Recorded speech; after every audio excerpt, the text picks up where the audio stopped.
प्रिय विद्यार्थियों, नमस्कार। Jyotiba Phule group of education में आप सबका स्वागत है। मैं आज आपको ह्यूमन सिस्टम, मानव तंत्र के बारे में ज्ञान प्रदान करने जा रहा हूं। देखिए, हमारा ये जो शरीर है वो लगभग 10 लाख खरब कोशिकाओं से मिलकर के बना होता है। लगभग 10 लाख खरब कोशिकाओं से मिलकर के बना होता है। क्यों? क्योंकि हम जानते हैं कि हमारे शरीर की जो मूलभूत संरचनात्मक और क्रियात्मक इकाई होती है वो कोशिका होती है। कोशिका ही शरीर की संरचनात्मक और क्रियात्मक मूलभूत इकाई है। कोशिका से मिलकर के ऊतक बनते हैं, ऊतक से मिलकर के अंग बनते हैं, अंग से मिलकर के अंग तंत्र का निर्माण होता है और कई सारे तंत्र मिलकर के और शरीर को बनाते हैं। मैं आज आपको बताऊंगा कि हमारा ये जो मानव शरीर है वो प्रकृति की एक अद्भुत और जटिल संरचना है। हमारे शरीर का प्रारंभ परमाणुओं, अणु और यौगिकों के आपस में संबंध में मेल मिलाप से होता है।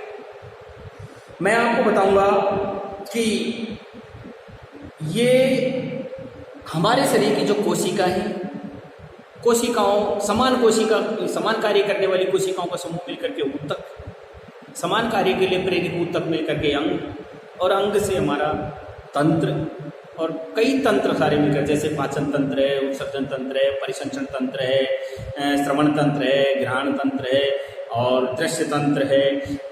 इस तरह के सारे तंत्र मिलकर के और हमारी पूरी बॉडी स्ट्रक्चर का निर्माण करते हैं। अब मैं आपको बताता हूं कि विभिन्न कार्य करने के लिए कोशिकाएं भी बटी हुई होती है। कोशिकाओं से मिलकर के बने हुए ऊतक भी बटे हुए होते हैं, ऊतकों से मिलकर के बने हुए अंग भी बटे हुए रहते हैं। हमारे शरीर में ऊतक मिलकर के किसी कार्य के संपादन हेतु विशेष क्रिया करते हैं तो अंग तंत्र कहलाता है। इस प्रकार से हमारा मानव शरीर निर्मित होता है। तो मैं इसके बारे में पहले आपको थोड़ा सा लिखूंगा और उसके बाद में आपको डाइजेस्टिव सिस्टम के बारे में मैं आपको बताऊंगा। ठीक है? तो हम सबसे पहले लिखेंगे कि हमारा शरीर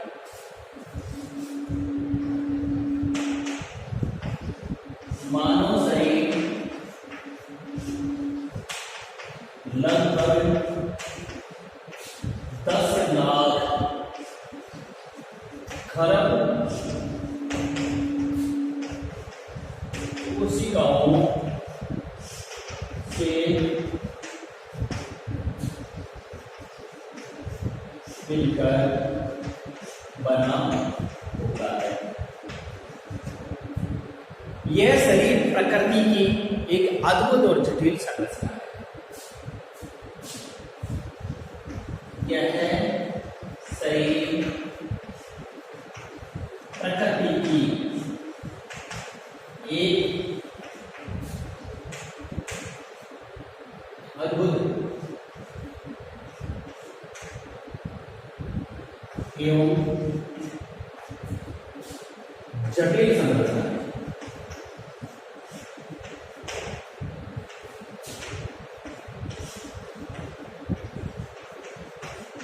शरीर का निर्माण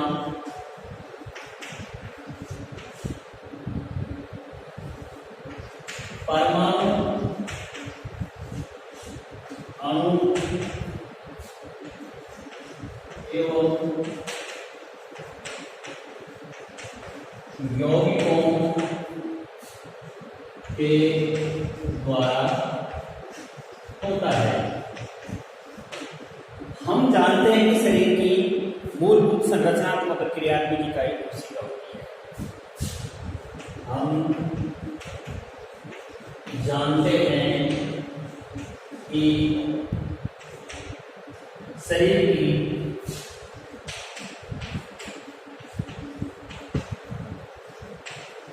मूलभूत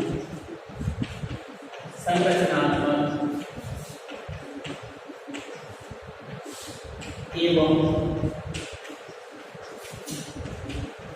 क्रियात्मक इकाई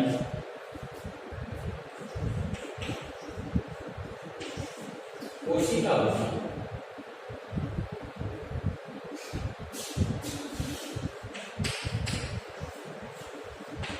और कोशिका से ऊतक, ऊतकों से अंग, कई सारे अंग मिलकर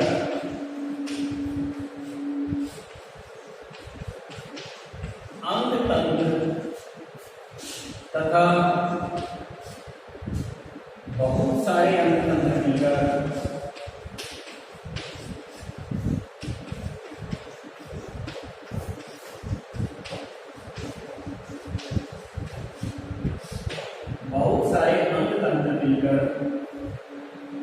शरीर का निर्माण करते हैं।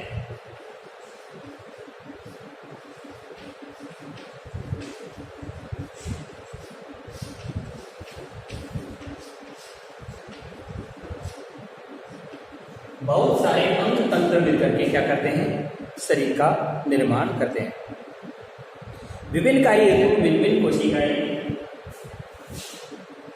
समान कार्य करने वाले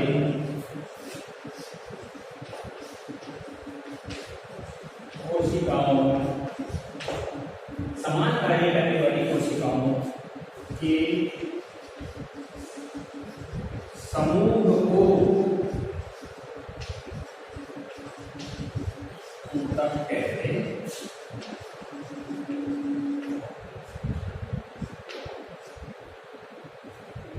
इसी प्रकार समान कार्य के लिए प्रतिबद्ध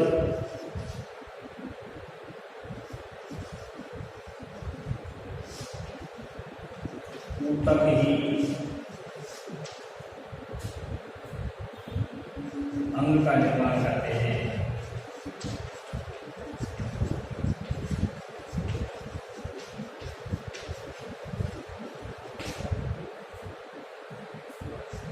जैसे आमाशय एक अंग है,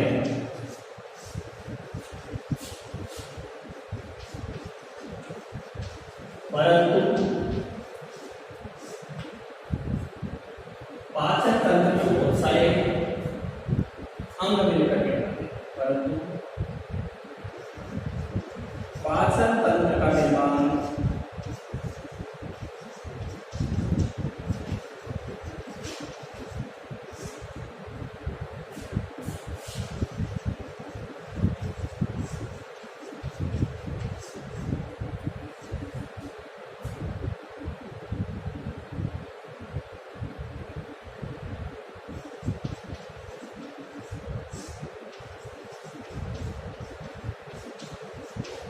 पाचन तंत्र का निर्माण बहुत सारे पाचन अंग मिलकर करते हैं।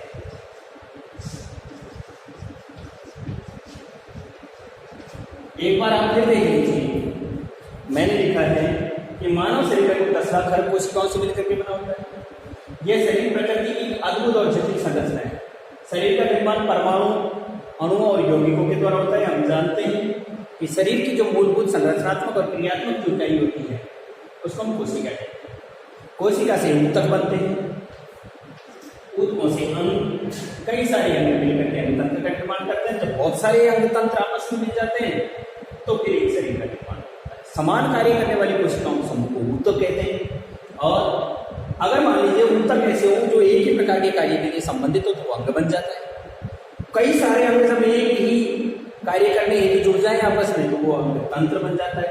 जैसे आमाशय एक अंग है, परंतु पाचन जो क्रिया है, पाचन की क्रिया को करने के लिए यहीं से जैसे मुंह से लेकर के और मुख से लेकर के मल द्वार तक जो भी अंग जुड़ करके और एक सिस्टम का निर्माण कर रहा है वो पूरा का पूरा डाइजेस्टिव सिस्टम कहलाता है, पाचन तंत्र कहलाता है। इसलिए एक तंत्र में बहुत सारे अंग सम्मिलित हो सकते हैं। अब मैं आपको यहाँ बताऊंगा, जैसे आपने तंत्रों के बारे में देखे होंगे कि हमारे शरीर में बहुत सारे तंत्र पाए जा रहे हैं। पाचन तंत्र है, उत्सर्जन तंत्र है, परिसंचरण तंत्र है, और उसके बाद में घ्राण तंत्र है, श्रवण तंत्र है, दृश्य तंत्र है, ये परिसंचरण मैंने आपको बोल दिया। ये सारे सब क्या है, एक तंत्र हैं। और अगर मान लीजिए अंगों के नाम बोलूँ तो मैं जैसे पाचन तंत्र के अंगों के नाम ही देख लो, जैसे आमाशय है, यकृत है, छोटी आंत है, बड़ी आंत है, और फिर उसके बाद में मल द्वार है, मलाशय रेक्टम जिसको बोल रहे हैं, परिशिष्ट, ये सब इसके क्या है, अंग है। तो अब आप भली भांति जान गए होंगे। अब मैं आपको इनके विभिन्न कार्यों के बारे में बताता हूँ। जैसे सबसे पहले मैं आपको ह्यूमन सिस्टम के बारे में यहाँ आपका डायग्राम बना करके बताता हूँ कि हमारे डायग्राम में क्या क्या है।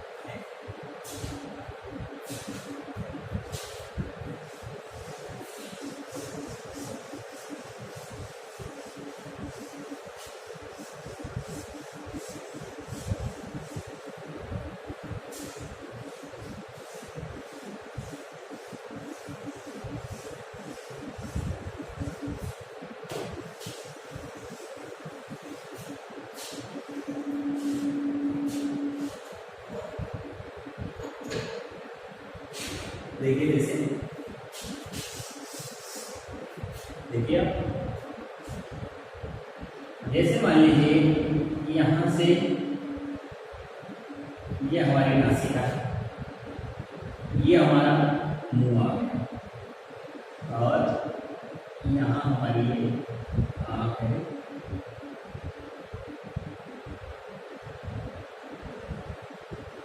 ये हमारा मस्तिष्क है,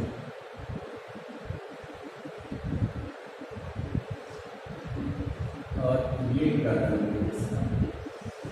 ये यहाँ से गर्दन को आगे यहाँ तक है जैसे, और इसमें इसी के अंदर यहाँ से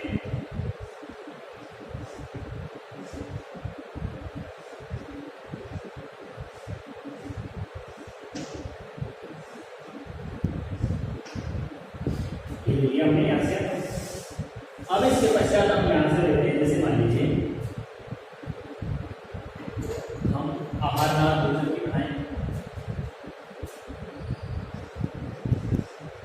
तो छोटा पड़ेगा, उसके साथ मुझे बड़ा लग रहा है और मुझे तो ऊपर से लेना चाहिए इसको, तो ये भी ठीक है। चलो हम यहाँ से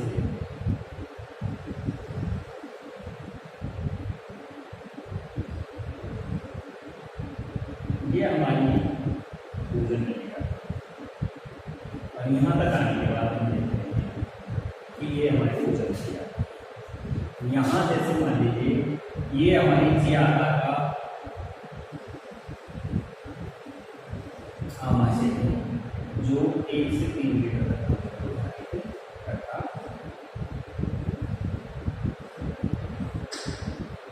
यहाँ इसके ऊपर से हम लेते हैं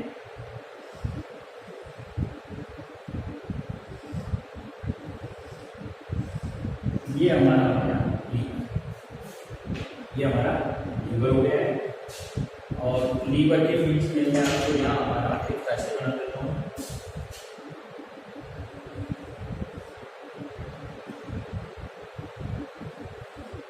ये आपका लीवर हो गया है ऐसे। इसके बाद मैं यहाँ पर हमारा अग्नाशय बना देता हूँ। ये हमारा अग्नाशय रखा हुआ है। अब इसके बाद में हम लेते हैं हमारी बड़ी आंत, ये हमारा अग्नाशय हो गया। बड़ी आंत ले लेते हैं, यहाँ से बड़ी आंत लेते हैं, ये इसके महरावदार को भार है, और ये इसकी परिशेषिका है।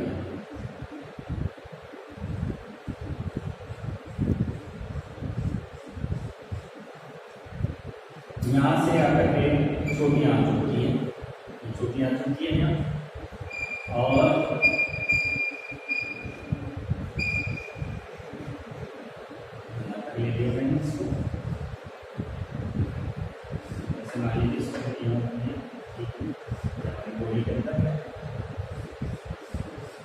ये हमारी बड़ी आंत है।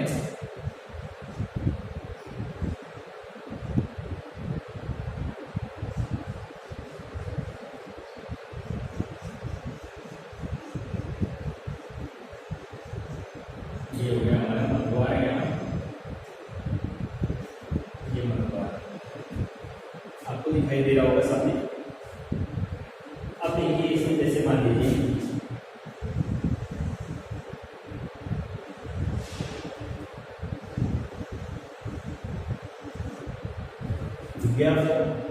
ये इसके अंदर ऑप्शन डिपोजिट है वगैरह हमारे एमएससी में है, ये हमारा हो गया।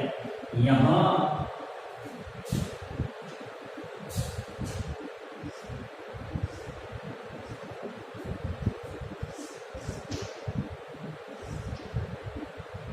ये इसके ऊपर डायफ्राम भी है।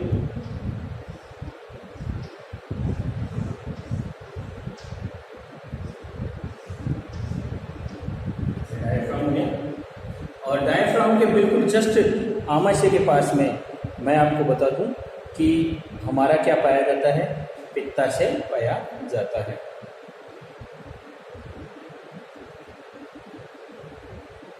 क्या पाया जाता है? यहाँ पर पित्ताशय पाया जाता है।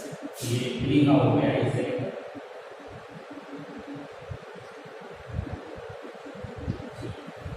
अंदर की संरचना आपके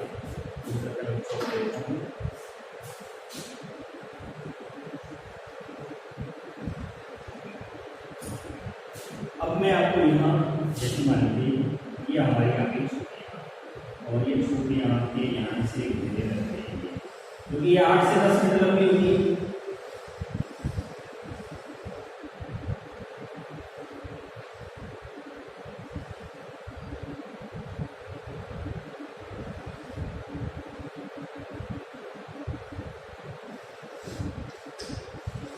कुंडली आकार में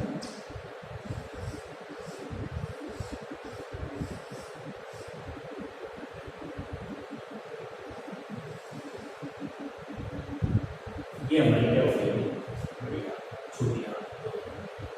अब आपको स्पष्ट रूप से दिखाई दे रहा होगा जैसे डायग्राम हो गया, ये हो गया। अब मैं इसे नामांकित कर देता हूँ थोड़ा सा। ये हमारा कान है,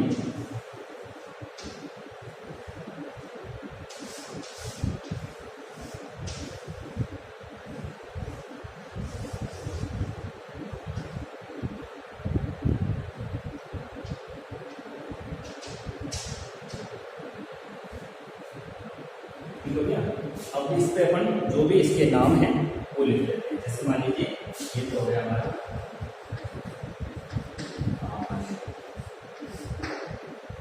ये हो गई हमारी बड़ी,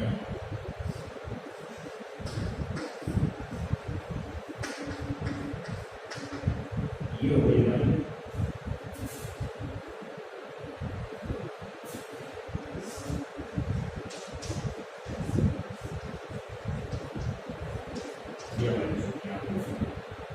ये हमारा हो गया मलाशय,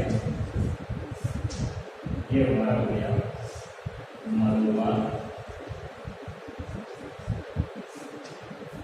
ये हो गई हमारी परिशेषिका।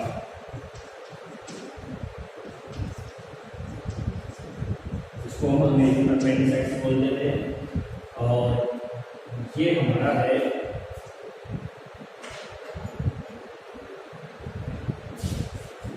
ये हमारा हो गया यकृत,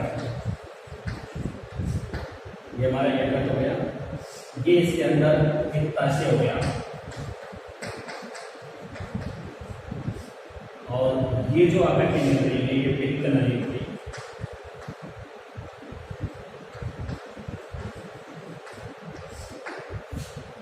ये हमारा है अग्नाशय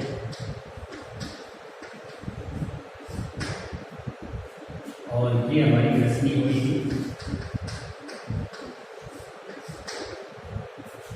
ये हमारा मुंह हो गया। मुंह में यहाँ हम देखेंगे, ये हमारी तीनों क्या है, लाल ग्रंथियां हो गई।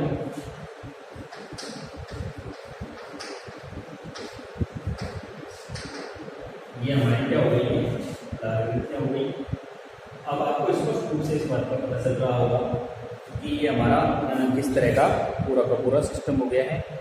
ये ग्रीवा हो गई हमारी, यहाँ हो गया, ये करते हैं ग्रीवा।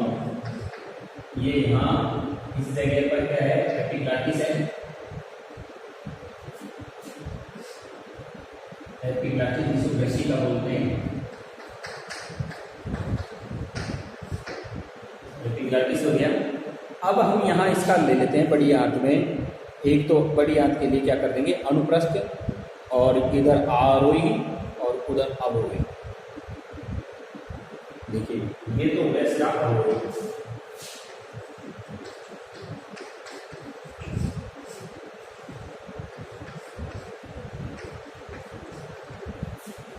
ये हो गई आरोही।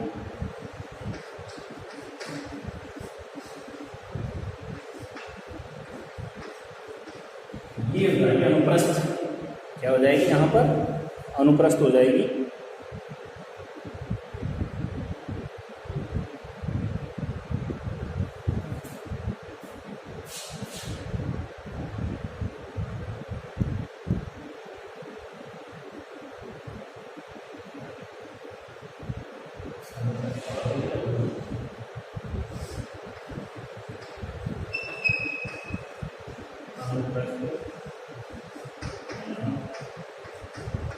ये सब मुख्य पार्ट्स हो गए, यहाँ से आकर ये जुड़ जाएंगे और यहाँ पर क्या पाया जाएगा।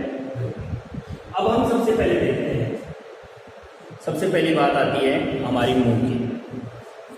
मुंह के अंदर 3 प्रकार की लाल ग्रंथियाँ पाई जाती हैं, अधोजिह्वा, कर्णपूर्ण और अधोजम। कर्णपूर्ण तो आपको ये दिखाई दे रही है, ये कर्णपूर्ण है। ये अधोजिह्वा जीभ के नीचे है, ये अधोजम। अधोजिह्वा और कर्णपूर्ण, ये तीनों ग्रंथियां हमारी लाल ग्रंथियां हैं। कितने प्रकार की लाल ग्रंथियां हैं, 3 प्रकार की लाल ग्रंथियां।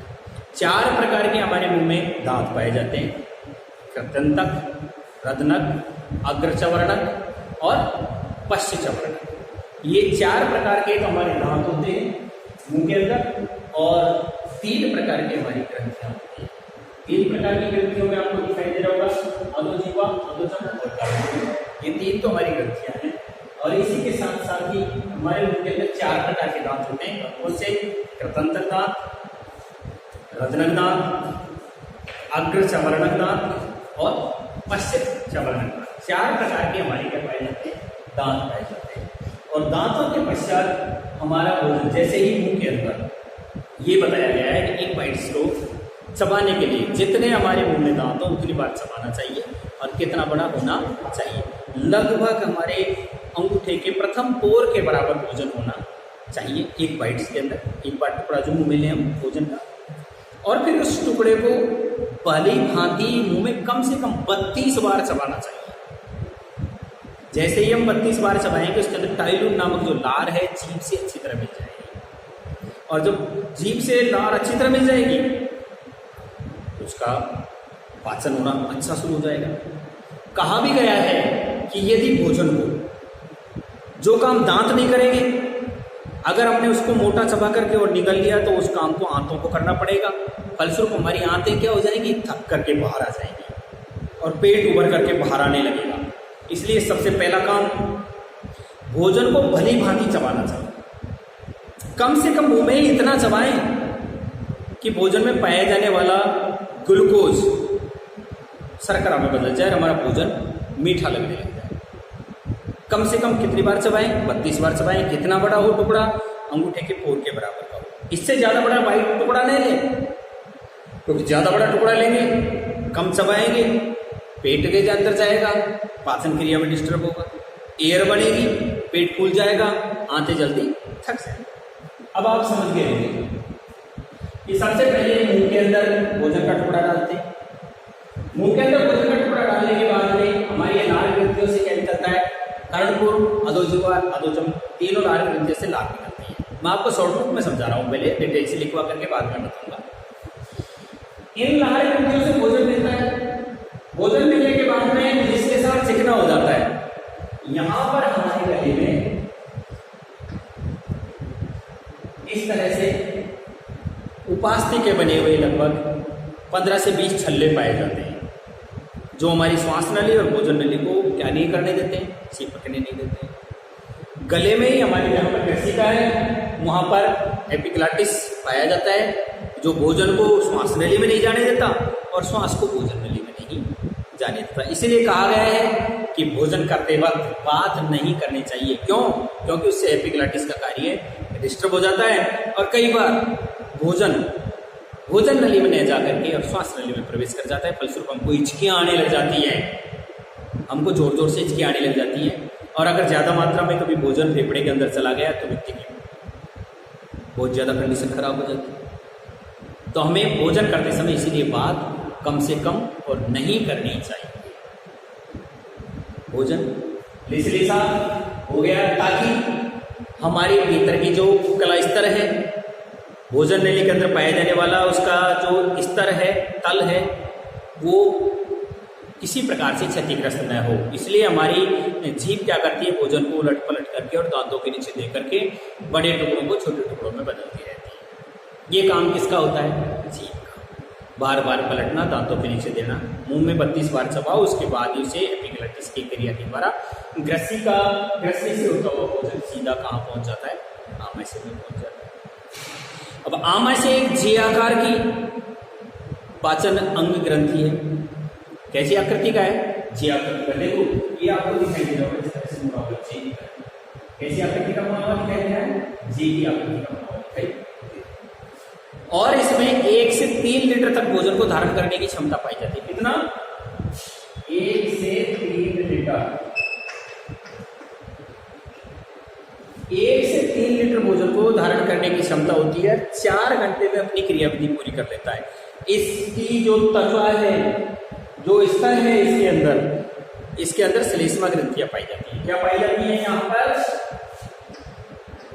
इस तरह से कृष्णि पाए जाते हैं, उदाहरण प्रबल होते हैं, इन्हें हम कहते हैं कृष्णि। ये अग्निकुमार प्रबल कृष्णि बोलते हैं। और इसकी जो दीवारें हैं, यहाँ पर ऑक्सेंट्रिक कोशिकाएं पाई जाती है। ऑक्सेंट्रिक कोशिकाएं, ऑक्सेंट्रिक कोशिकाओं का क्या कार्य है जानते हो? जठर रस उत्पन्न करना, हाइड्रोक्लोरिक अम्ल उत्पन्न करना, जिसका पीएच मान कितना होता है? 1.2 के समथिंग होता है। हमारे आमाशय में पाई जाने वाली ऑक्सेंटिक कोशिकाओं के द्वारा निकाले जाने वाला हाइड्रोक्लोरिक अम्ल, जिसको हम जठर रस भी कहते हैं, इसका पीएच मान 1.2 के लगभग होता है। आपसे ये भी पूछा जा सकता है कि आमाशय के अंदर ऐसी कौन सी कोशिकाएं या ग्रंथियां पाई जाती है जिनसे HCl हाइड्रोक्लोरिक अम्ल निकलता है? तो हम बताएंगे कि हमारे आमाशय में ऑक्सेंटिक कोशिकाएं पाई जाती है, जिनके द्वारा निकलने वाला रस पाचक रस, जिसको हम जठर रस के नाम से भी जानते हैं, HCl होता है, जिसका पीएच मान 1.2। ठीक है, आगे यहां भोजन आमाशय की क्षमता 1 से 3 लीटर धारण करने की होती है, और 1 से 3 लीटर भोजन को यह धारण करता है। यहीं पर अम्लीनुमा प्रवर्त पाए जाते हैं, जो भोजन को क्रमाकुंचन की गति देते हैं। हाइड्रोक्लोरिक अम्ल क्या करता है? अब मैं आपको यहाँ आमाशय की कुछ कार्य बताऊंगा। वर्बली बोल रहा हूँ अभी मैं आपको, एक बार केवल लिखित में आपको मैं बाद में समझाऊंगा, तो इस तरह से आपको लिखना है। आमाशय का प्रमुख कार्य है, नंबर 1, जो भोजन दांतों के द्वारा नहीं चबाया गया है, उस भोजन को जठर रस के द्वारा पिघला देना। नंबर 1, बाहर से भोजन के साथ आने वाले जीवाणुओं को मारना।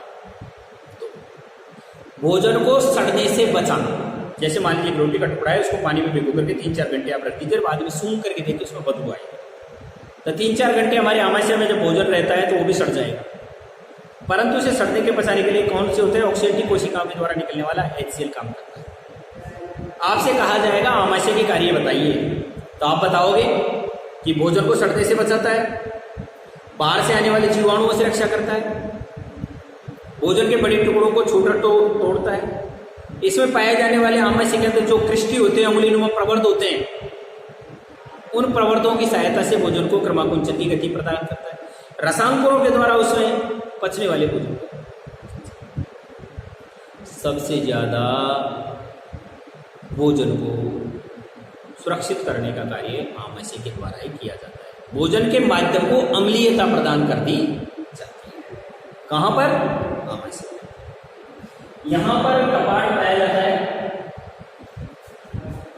इस जगह पर एक कपाट यहां होता है, ग्रसनी अवरोधनी कपाट होता है, और यहां जाने वाला बड़ी छोटी आंत में भोजन जाता है, उसको रोकने के लिए कपाट होता है। जब यहाँ की पूरी क्रियाविधि जाती है, यहाँ भोजन अम्लीय होता है, यहाँ की संपूर्ण क्रियाविधि होने के पश्चात ये कपाट खुलते हैं और भोजन आगे बढ़ता है। अब आगे बारी किसकी? लीवर की।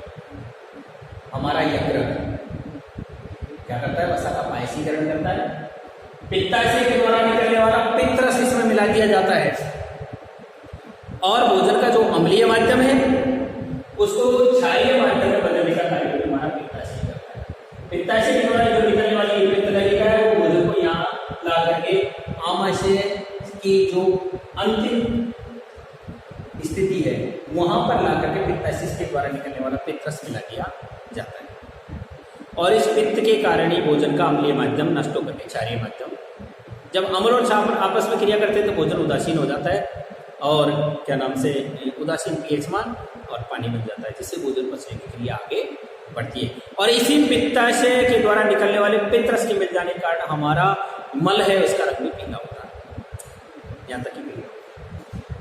इसके बाद में भोजन गति का कवर, यहाँ आपको अग्नाशय दिखाई दे रहा है। अग्नाशय लगभग 10 लाख लैंगरेंज द्वीपों के द्वारा निर्मित एक ग्रंथि है। अग्नाशय में बहिस्रावी और अंतःस्रावी दोनों का कार्य करने की क्षमता पाई जाती है। आपसे एक प्रश्न किया जाएगा कि एक ऐसी ग्रंथि का नाम बताइए जो अंतःस्रावी और बहिस्रावी दोनों प्रकार की है। अंतःस्रावी और बहिस्रावी क्यों? क्योंकि हमारे अग्नाशय में ग्लूकागोन और इंसुलिन स्रावित करने के लिए अल्फा और बीटा कोशिकाएं पाई जाती हैं। इनसे ग्लूकागोन और इंसुलिन नामक हार्मोन निकलता है। आप जानते हो कि ग्लूकागोन ग्लूकोज की मात्रा को नियंत्रित करता है और इंसुलिन ग्लूकोज का पाचन करने का काम करता है, ताकि रक्त में ग्लूकोज का स्तर अधिक बढ़े नहीं और ना ही घटे। अगर हमारे शरीर में ये क्रिया करने पर तो व्यक्ति को डायबिटीज रोग हो जाता है, जिसको मधुमेह, मीठा रोग, शुगर रोग के नाम से भी जाना जाता है। और शुगर रोग एक ऐसा रोग है जो लाइलाज है, इसका कोई इलाज नहीं है, केवल बचाव ही इसका केवल परमानेंट उपाय, और कोई उपाय। यहाँ पर हम जानते हैं कि इससे ग्लूकागोन और इंसुलिन नाम का हार्मोन निकलता है जो शर्करा का स्तर बनाए रखता है। रुधिर में शर्करा के स्तर को नियंत्रित करने का कार्य ग्लूकागोन और इंसुलिन नामक हार्मोन्स के द्वारा किया जाता है। और अंतःस्रावी ग्रंथि और बाह्यस्रावी ग्रंथि क्यों कहा गया है?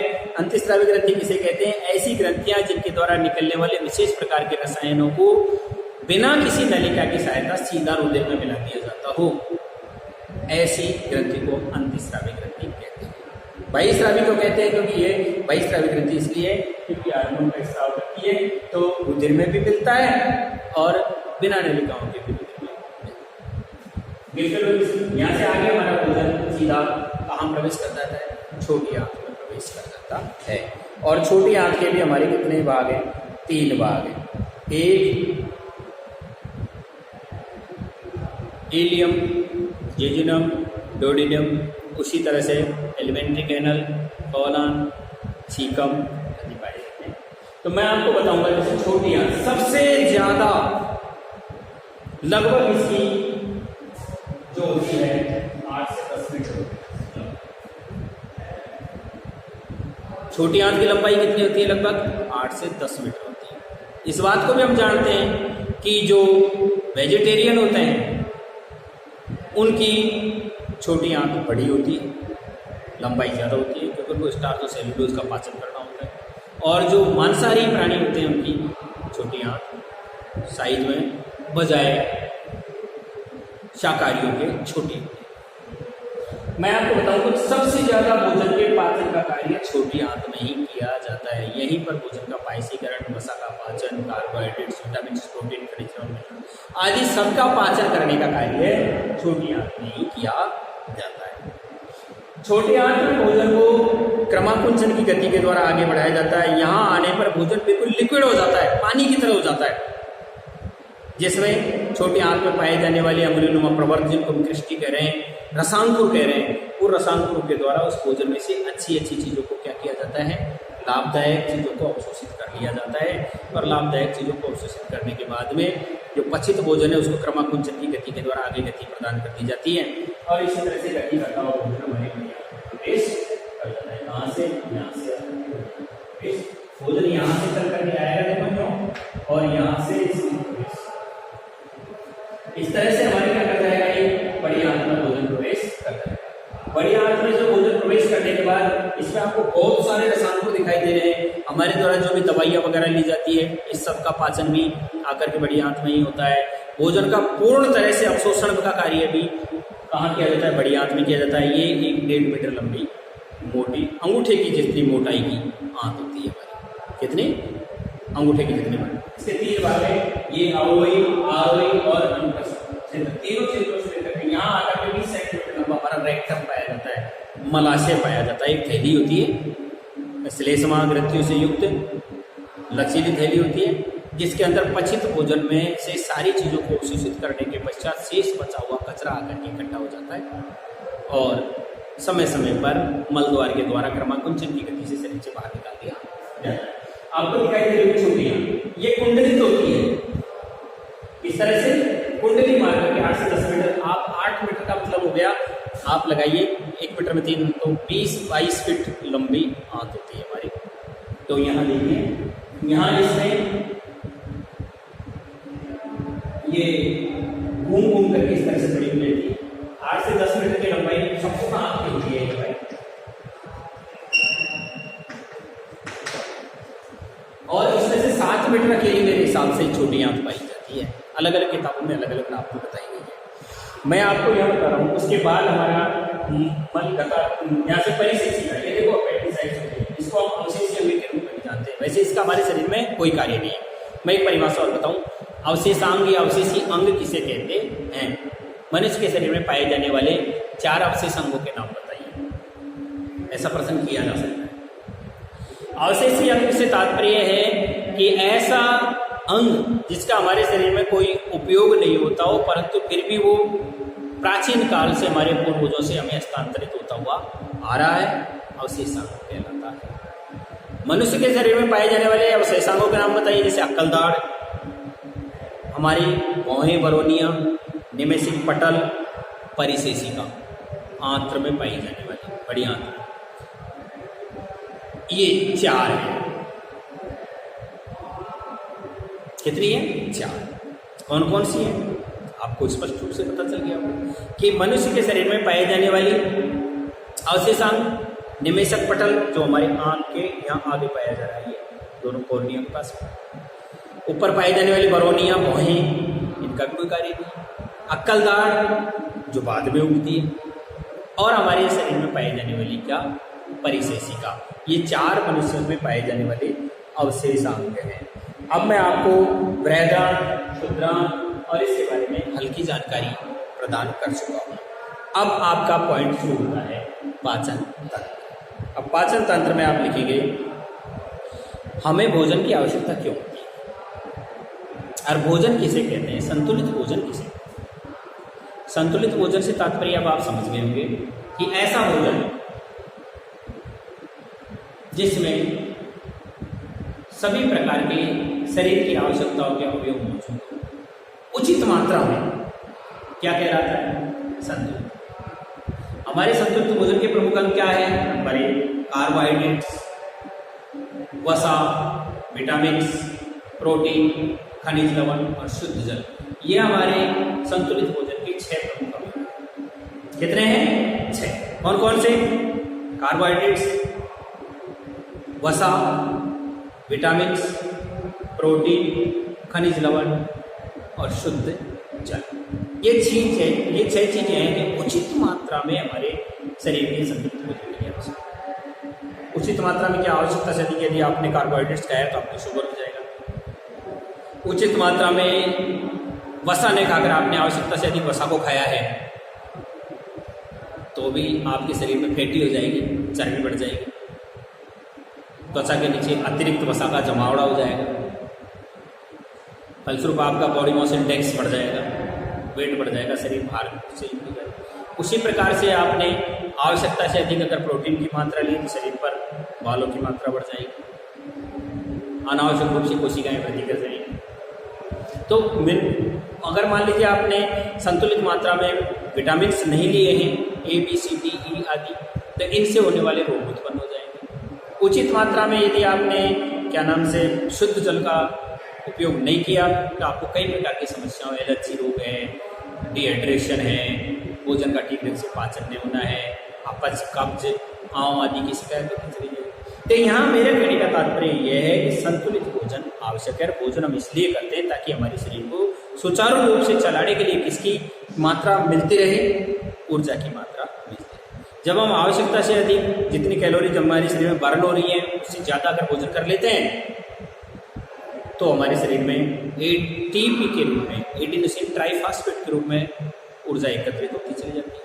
जब कभी हमारे शरीर में ऊर्जा की मात्रा कम पड़ जाती है तो एटीपी एडीपी में, एडिनोसिन डाइफॉस्फेट में टूट करके हमारे शरीर को अतिरिक्त ऊर्जा प्रदान कर दी जाती है। इस तरह से हमें हमारे शरीर की कैलोरीज के अनुसार ही हमें क्या करना चाहिए, भोजन करना चाहिए। अब मैं आपको यहाँ इसके बारे में थोड़ा सा लिखवाता हूँ।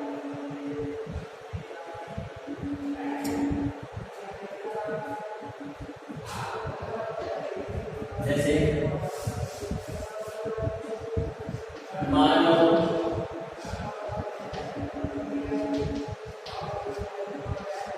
भोजन के द्वारा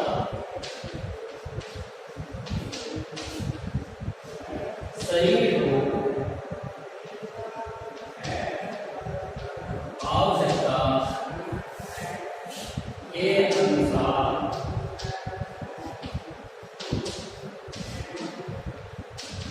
ऊर्जा प्रदान करता है। क्या प्रदान करता है? भोजन के द्वारा आवश्यकता के अनुसार ऊर्जा प्रदान करता है। और ये भोजन विभिन्न घटकों से बना होता है। भोजन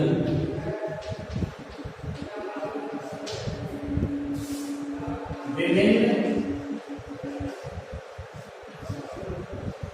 घटकों से बना होता है।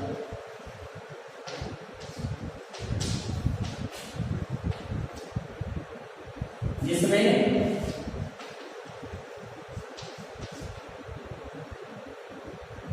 कार्बोहाइड्रेट,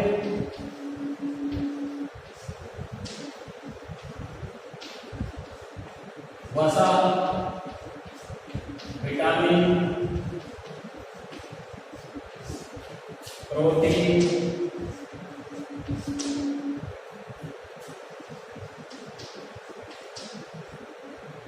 खनिज लवण तथा शुद्ध जल होता है।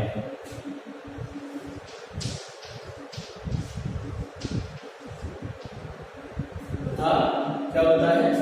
शुद्ध जल होता है। भोजन में अधिकतर घटक जटिल होते हैं। इस भोजन के जो घटक हैं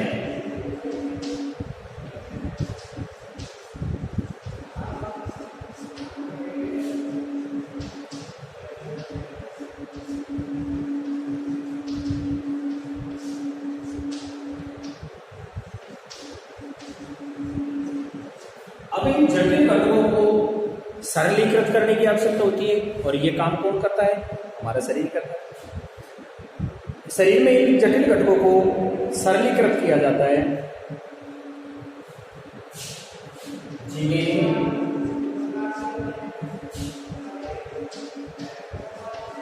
सरलीकृत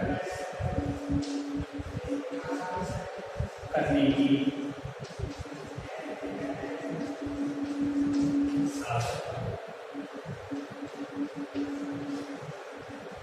और इन जटिल घटकों को सरलीकृत करने के लिए हमारा पूरा का पूरा एक डाइजेस्टिव सिस्टम, जिसमें 4 प्रकार के नाम,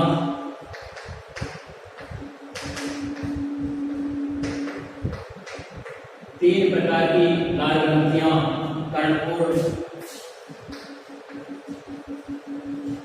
अधोजिह्वा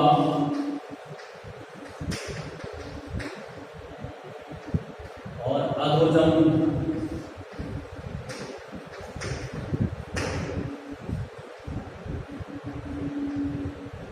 तीन प्रकार की कर्णपुर, अधोजिह्वा, अधोजम, तीन प्रकार की लाल ग्रंथियां हो गई, ग्रस्ती हो गई, एपिग्लॉटिस हो गई, ग्रसिका हो गई, आमाशय, छोटी आंत, बड़ी आंत, ये सब मिलकर के भोजन के जो जटिल अंग हैं इनको क्या करते हैं, सरल करने का कार्य करते हैं।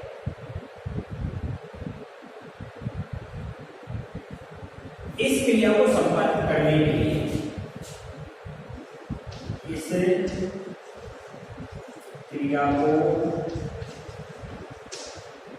संपादित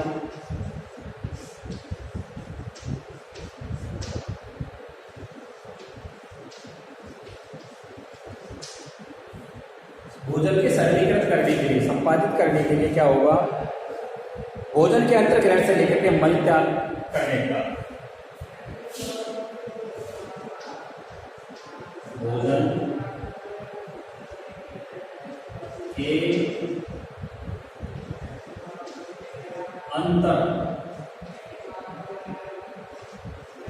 अंतर्ग्रहण से लेकर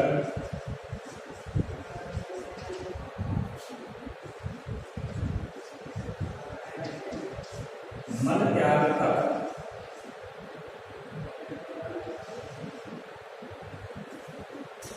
पाचन तंत्र के विभिन्न अंग,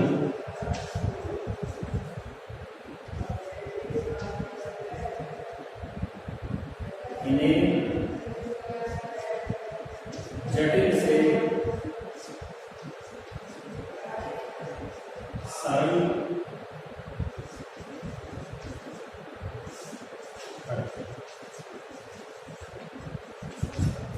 अब आपके समझ में आ गया होगा, ऊपर मैंने लिख दिया है कि मानव भोजन के द्वारा शरीर को आवश्यकता के अनुसार ऊर्जा प्रदान करता है। भोजन विभिन्न घटकों से बना होता है, जिसमें कार्बोहाइड्रेट, वसा, विटामिन, प्रोटीन, खनिज लवण तथा शुद्ध जल होते हैं। इस भोजन के घटक जटिल अवस्था में होते हैं। ये जो भोजन है इसके सारे के सारे घटक हैं जो कैसे होते हैं, जटिल होते हैं, जिनको हमारा भोजन शरीर योग्य ही अवशोषित नहीं कर सकता। उसका अवशोषण करने के लिए उसे अवशोषण करने लायक बनाया जाता है, जिसको हम जटिल से सरलीकृत कहते हैं। इस क्रिया को संपादित करने के लिए भोजन के अंतर्ग्रहण से लेकर के और मल त्याग तक पाचन तंत्र के जो विभिन्न अंग हैं इन्हें जटिल से सरलीकृत करते हैं। और इन अंगों में एक सामंजस्य पाया जाता है। अगर सामंजस्य नहीं हो, कोई भी एक अंग काम करना बंद कर दे, कोई भी एक अंग कहते आमा से कहते साहब मैं अपना काम नहीं करूंगा, तो पूरा का पूरा पाचन तंत्र बंद, पूरा पाचन तंत्र नहीं, पूरा शरीर बंद हो जाएगा। इसी प्रकार यकृत अपना काम करना बंद कर दे, या छोटी आंत अपना काम करना बंद कर दे, या बड़ी आंत अपना काम करना बंद कर दे, या मलाशय अपना काम करना बंद कर दे। कोई भी शरीर का अंग अगर सामंजस्यता नहीं रखेगा तो हमारे शरीर का काम बंद हो जाएगा। जिस तरह से शरीर के कार्यों को सुचारू रूप से संपादित करने के लिए सारे अंगों में एक सामंजस्य होना चाहिए, उसी प्रकार से हमारे समाज में भी हमें समस्त कार्यों को संपादित करने के लिए एक सामंजस्य होना चाहिए। अगर आपस में ईर्ष्या, द्वेषता, एक दूसरे के प्रति नफरत आदि भाव होंगे तो समाज भी इसी तरह से बिखर जाएगा और काम करना पड़ेगा। जिस प्रकार शरीर को संपादित करने के लिए, शरीर की समस्त क्रियाओं को संचालित करने के लिए सामंजस्यता जरूरी होती है। तो मैं यह लिखूंगा कि शरीर के सारे अंग एक सामंजस्य के साथ कार्य करते हैं।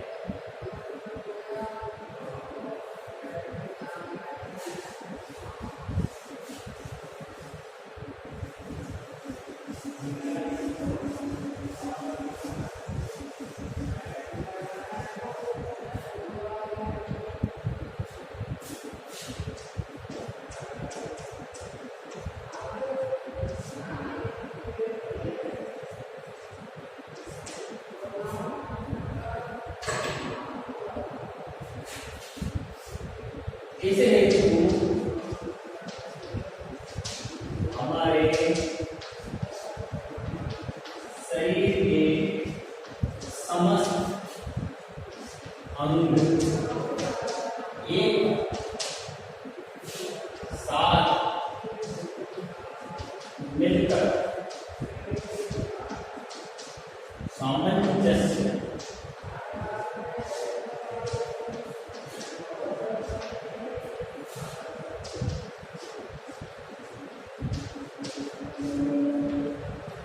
सामंजस्य के साथ कार्य करते हैं और सामंजस्य से ही संपूर्ण कार्य संपादित होता है।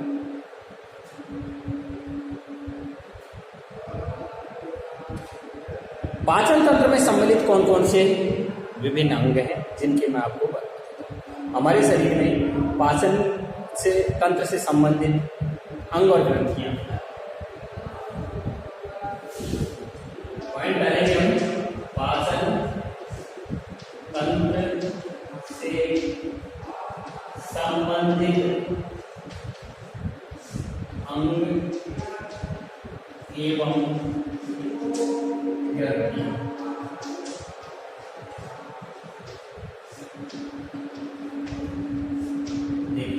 सबसे पहले तो हम देखेंगे अंग कौन कौन से हैं। तो अंगों में सबसे पहले तो अपन देखेंगे मुख, ग्रसनी, ग्रासनी। सबसे पहले मुख, नंबर 2 ग्रसनी, नंबर 3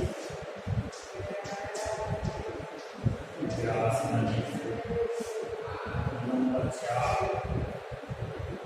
आगे बढ़ते चले जाओ आमाशय, चोटियां, बढ़िया,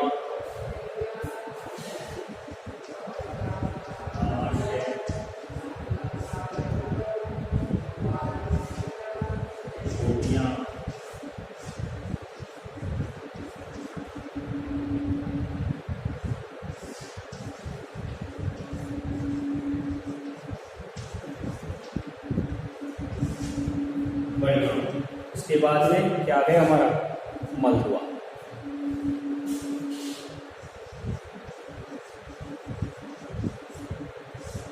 ये तो हो गया हमारा क्या उसके बाद नंबर 2 आ गया हमारे ग्रंथियां।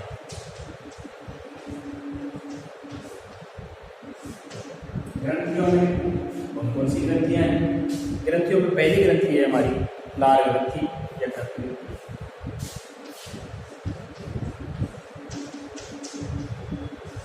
लाल ग्रंथि,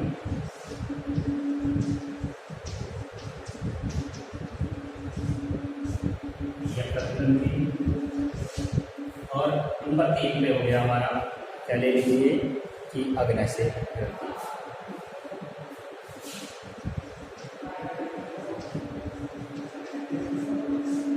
अब मैं इनके बारे में आपको बता सकता हूँ। मुख के बारे में मैंने आपको बता दिया, ग्रसनी के बारे में बता दिया और ग्रास नदी के बारे में बता दिया और क्या नाम से आमाशय, छोटियां, बढ़िया, ताली आदि के बारे में आपको बता चुका हूँ। अब आप इसमें से थोड़ा हो सकता है कि निशान लगाने में थोड़ा अंतर रह गया हो, है ना, तो उसे आप भली भांति थोड़ा सा देख लीजिएगा कि जैसे मान लीजिए मैंने यहाँ से निशान लगा रखा है और यहाँ से मैं निशान लगा देता हूँ।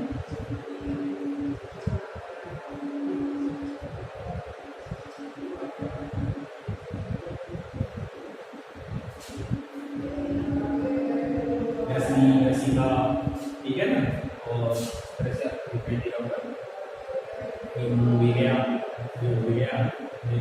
हमारी आपको दिखाई दे रहा होगा। अब मैं एक एक अंग के बारे में आपको दिखवाता हूँ। सबसे पहले हमारे सारे के सारे ये अंग मिल करके क्या करते हैं कि एलिमेंट्री कैनल का निर्माण करते हैं और जो कुछ मुख से शुरू होकर के मलद्वार तक जाती है ये करीब 8 से 10 मीटर लंबी होती है।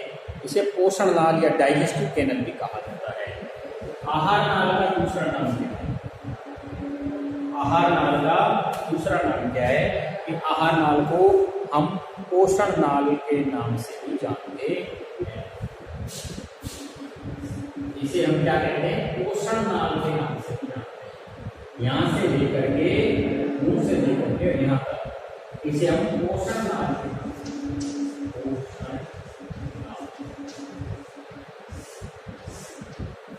पोषण नाल के नाम से भी इसे हम क्या करते हैं, जानते हैं। अब आपको एक एक चीज के बारे में लिखाऊंगा। आहार नाल के प्रमुख 3 कार्य होते हैं। सबसे पहले क्या काम, आहार नाल के 3 कार्य कौन कौन से हैं? आहार नाल के 3 कार्य हैं, जिसमें से नंबर 1 कार्य है आहार को सरलीकृत करना।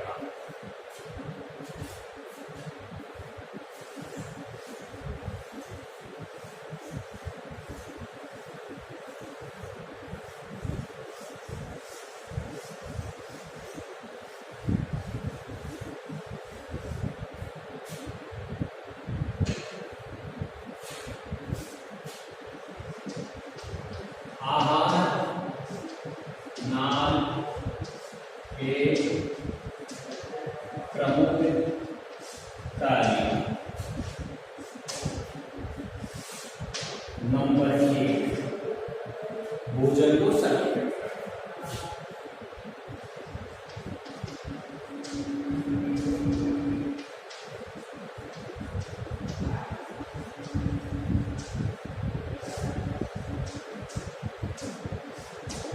पहला काम क्या हो गया, भोजन को सरलीकृत करना, और भोजन को सरलीकृत करना पचाना। करना लिखे अपन लिखते भोजन को सरलीकृत कर पचाना लिखते तो एक ही बात हो जाए। नंबर 2 पे लिख दो आप, क्या लिखोगे? नंबर 2 पर लिख दो कि पचित आहार का अवशोषण करना। पचित भोजन का अवशोषण। और नंबर 3 होगा, तीसरा कार्य क्या है हमारा? तीसरा है आहार को मुख से मल द्वार तक पहुंचाना, क्रमानुचित निगति। आहार को मुख से मल द्वार तक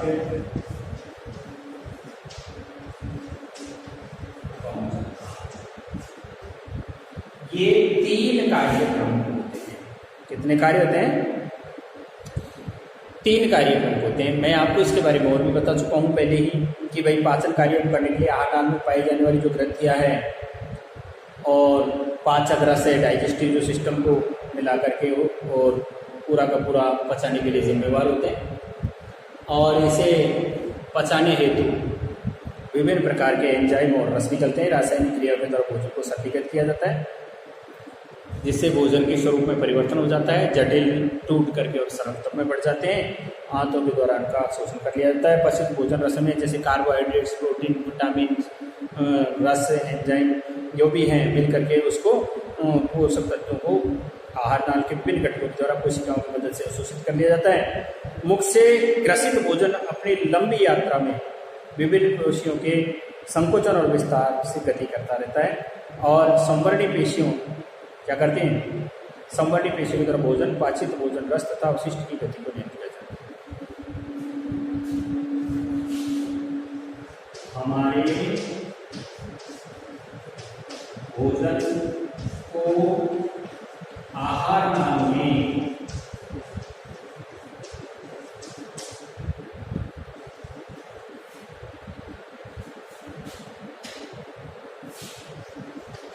गति प्रदान करने के लिए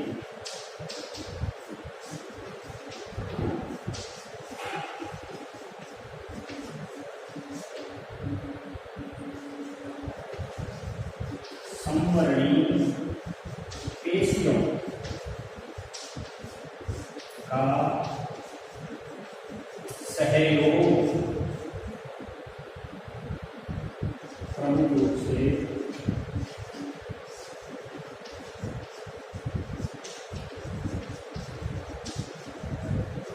जो भोजन को गति प्रदान कर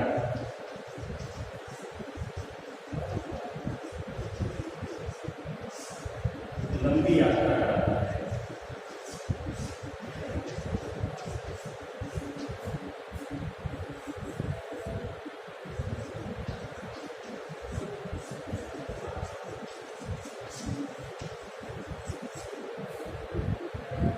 अब आपके समझ में आ गया होगा।